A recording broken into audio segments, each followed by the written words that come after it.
statistics that you might be expected to do in first statistics course, the AP level, or in university. Okay, so we're in R.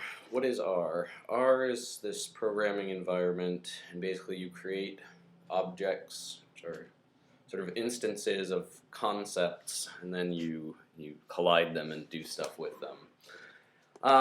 Okay, so let's create like our most basic object that we can, which would just be like some sort of integer. So let's say we'll just say that x is equal to, I don't know, 5.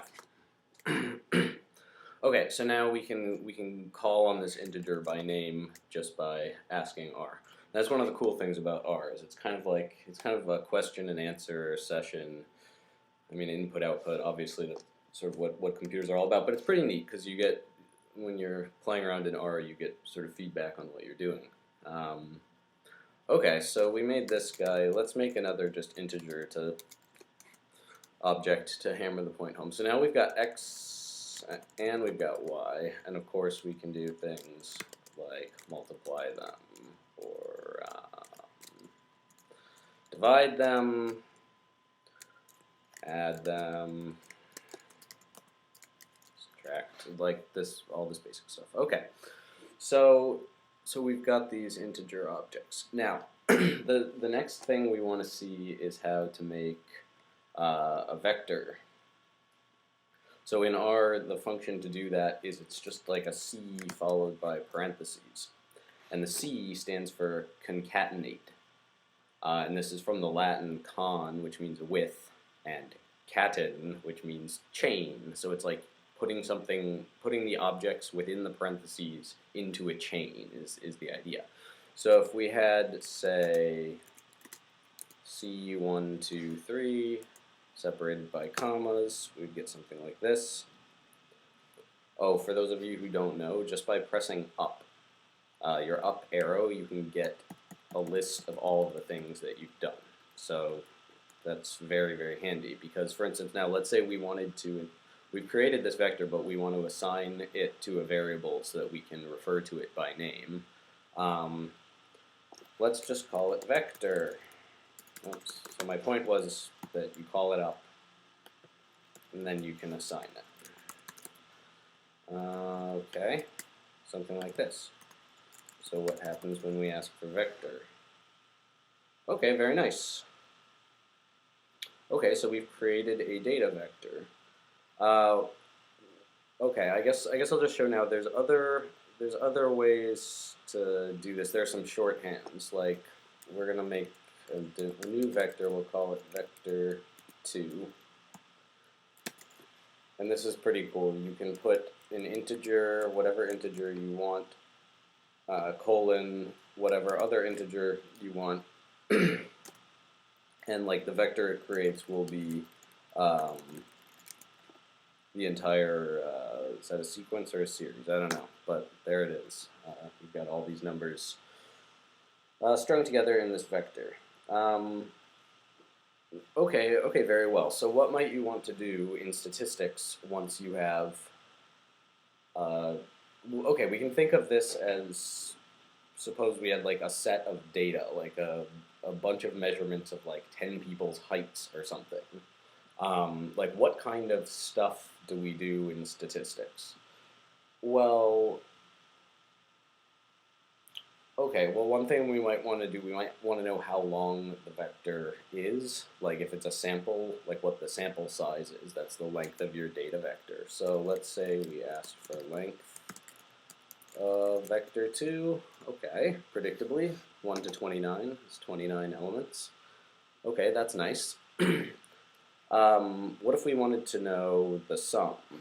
In a lot of statistics, you end up summing your data. You perform some function on your data that involves summing it, like in your sum of squares, and your basic calculation for variance and the mean itself include this summation, right? So we should probably see what happens if we ask for the sum of a vector. Ooh, okay. There you have it. So you could imagine that, okay, we might want to know the mean. And right now we've already built up enough to get the mean of a vector, because if you take the vector, the sum of the values, and divide by the number of values there were, this is our standard definition of the mean. So I'm actually just going to show how to create a simple function here in R. First, I just want to clear this because it's annoying. Okay. Okay, so our function is going to be called sample mean, and I'm calling it that because presumably our data set isn't everything, every possible member of the population. Presumably it's some sample that we've collected.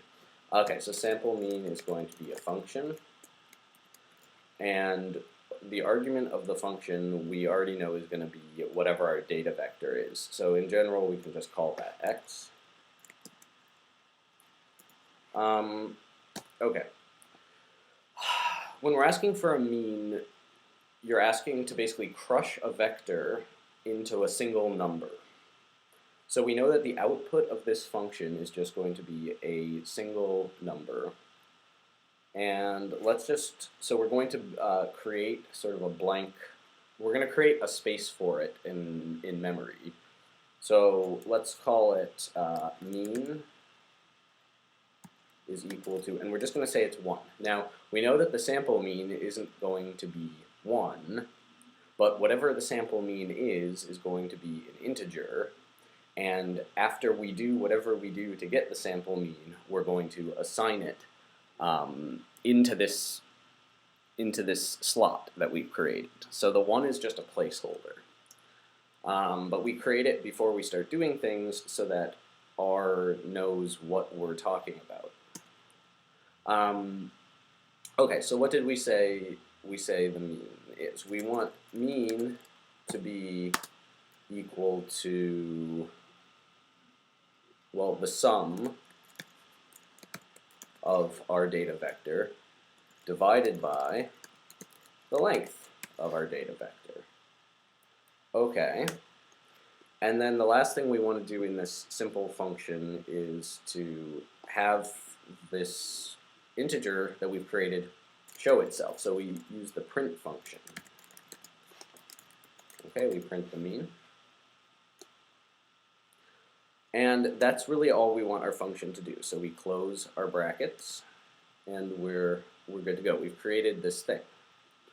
So let's create a new data vector, just, you know, whatever it's going to be. We'll say new data is just a vector from 1 to 100.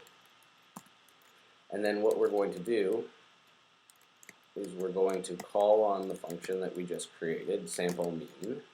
We want it to operate on the new data vector, and we get this guy.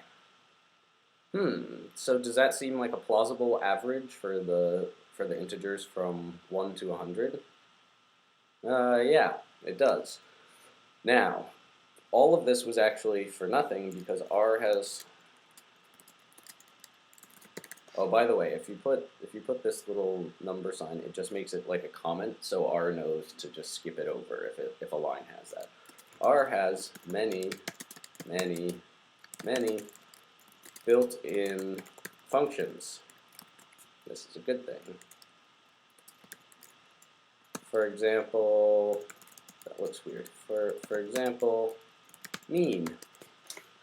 Okay, so suppose we had used R's built-in function mean and called mean of new data, and we can see that R spits out the same answer. Okay, thank you very much. That's going to conclude our first video here. Just to review, the functions, if you will, that we used were C, just to create a vector, and we also looked at mean. And then also importantly, I showed here how you can actually create your own functions. Oh, sorry. Of course, mean was sort of the would have been a spoiler. We also looked at sum, and we looked at length. Okay, so we actually looked at okay, some people are not going to like that I'm calling concatenation a function and including here, but honestly, like you can see the pattern. You've got something in parentheses, and then you want something to happen to whatever goes in the parentheses. In this case, it's creating a vector. In this case, it's taking its mean. In this case, it's performing a summation, and in this case, it's asking how long the object is, the vector is. Okay, so that will do it for today. Thank you very much for your time and patience, and we will pick this up next time.